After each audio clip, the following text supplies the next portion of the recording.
Good morning. I've had a hard week at work. It seemed like I couldn't get anything done this week to get out here after work in the evening and get anything done. But it's a beautiful day. Fall has arrived in Wisconsin, and it's a wonderful Saturday morning. And today we're going to do something a little bit different.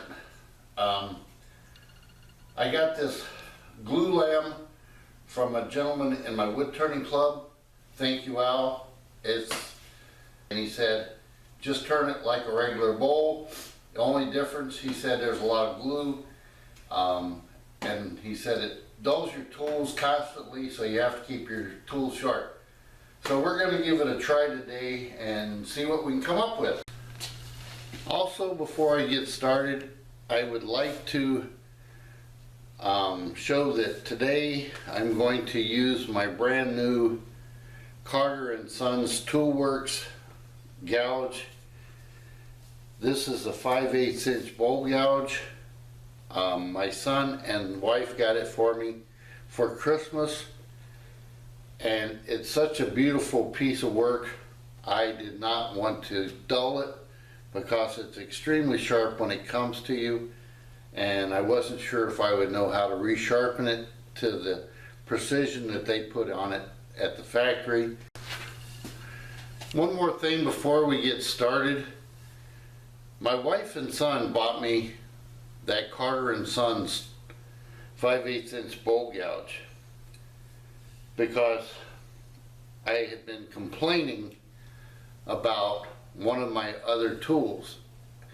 This tool was the first gouge I ever purchased when I first started turning bowls. Right here you can see I have ground back the top of the gouge so that my sharpening jig could tighten down on the top here and I could still get my belt. It had like a 60 grit. Lucky, stuff falling over here, attacking me in my shop. So anyway, I feel like I'm getting rid of an old friend here. This tool has lasted me for 5 years. As much as I sharpened it in the beginning and ate it away, it's hard to believe that a gouge for just a recreational turner can last that long. For production turners, I have no idea how fast they use their tools. I would say they probably go through a tool every 6 months when they're constantly sharpening them to use them on their bowls. So anyway, we're not gonna throw this one away. This is gonna be an example that I'm gonna put up on the pegboard and keep it kind of as a remembrance. I might put something on the handle, burn it in, I don't know. Just, no, I'm not gonna start crying, but it has been a good tool. So anyway, let's start turning. All right, first of all, on this glue-lam, we're gonna roughly find the center of the piece. Mark that way, mark that way, and 6.5 millimeters and 6.5 millimeters. So we're pretty close. Right there, we're going to consider that the center. Take our drill.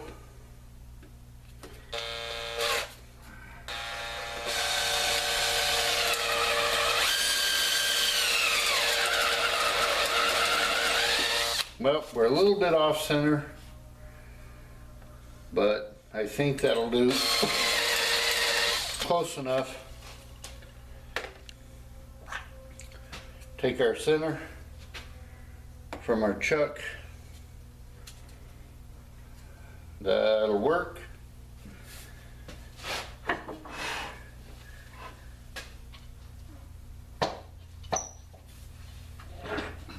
Today I'm going to be using my one-way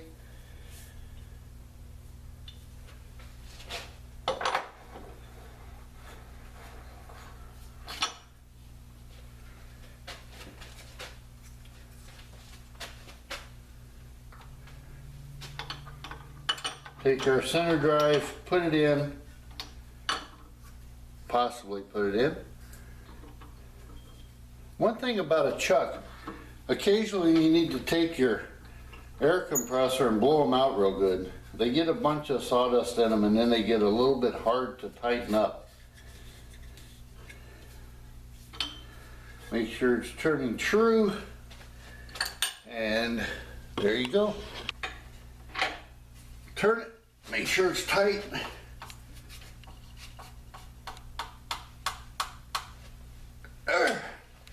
That's about as tight as I can get it like that.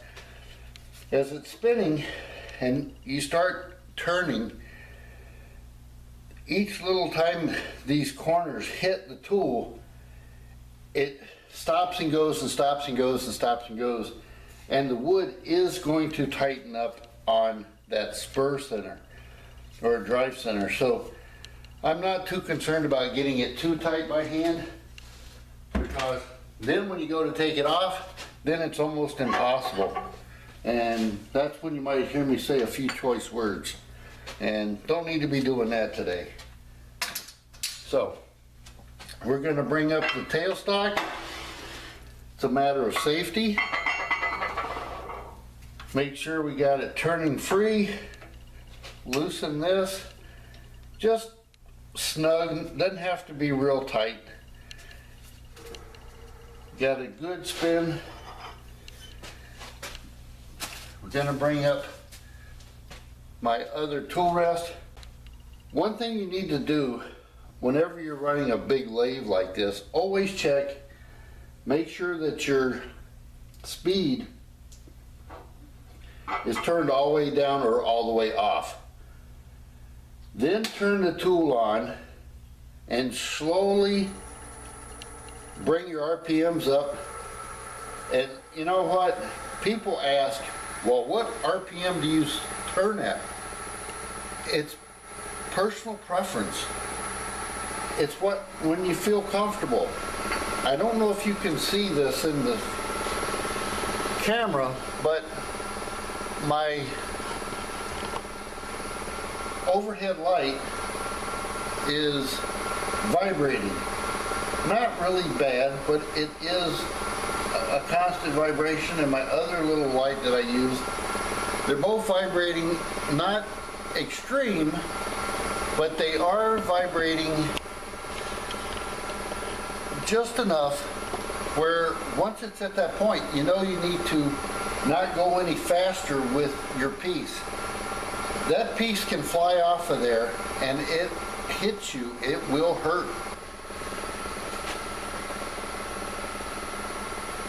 Alright, here we go. We're going to give it a try. I'm going to have my face shield down, so I won't be doing a lot of talking.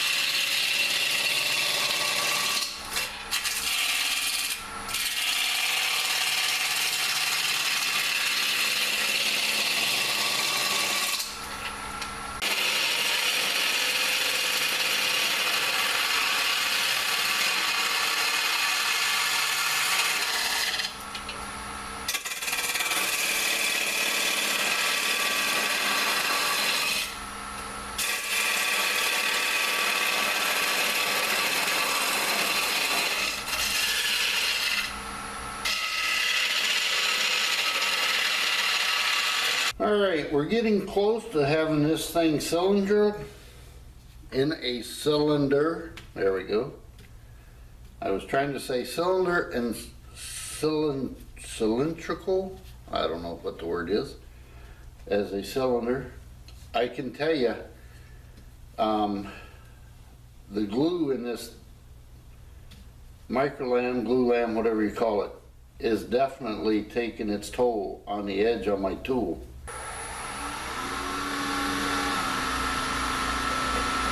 Now that I'm turning and it's not causing any vibration, I'm turning at about 1400 RPM, so that's where we're at.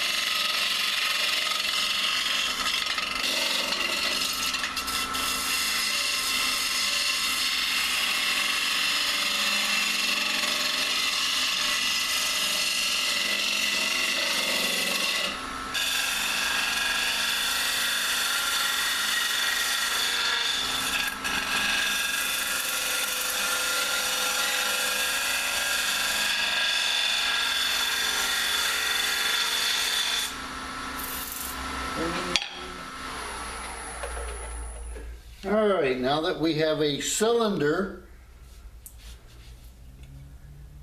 all right, I need to show you some of this stuff. It is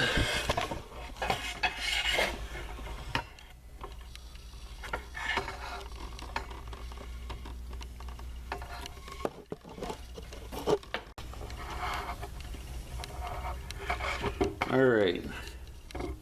As I turn this glue-lam around, there's a lot of voids, a lot of crap. Another void.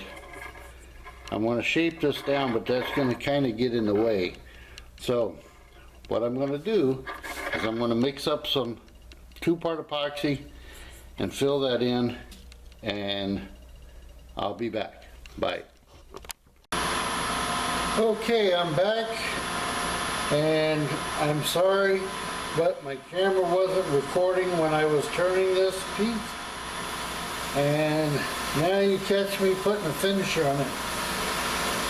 So I apologize for that.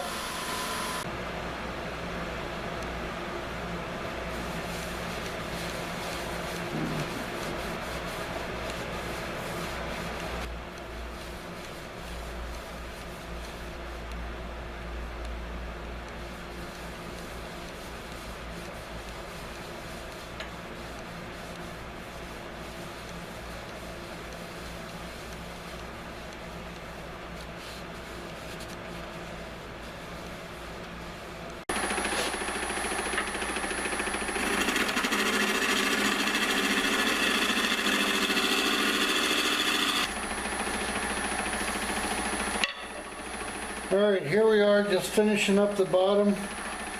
I'm going to do a little bit of sanding with 220 grit sandpaper. Knock down the rough.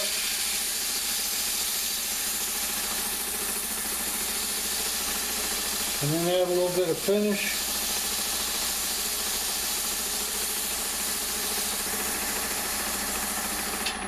There. That's nice and smooth. A little bit of chip out from the type of wood and glue, but overall looks pretty good. Spin it the other way, knock down the rough edges a little bit more, a little bit different direction. There we go. Hit it with 400.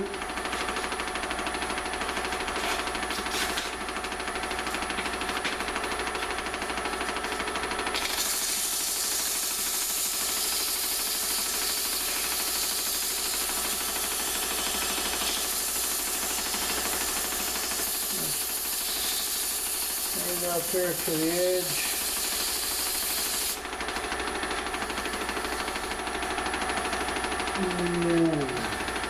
Get our oil on the bottom here. I'm not as concerned about how it looks. Just get a light coat of finish on the bottom. Burnish it in.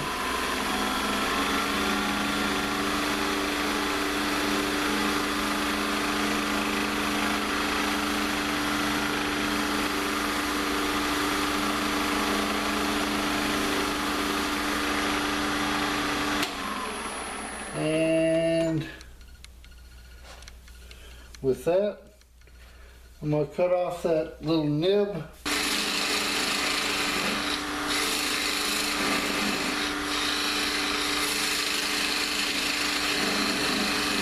And that's good enough. I don't need it to come flying off of there and hit me in the head. And that'll do it for this one.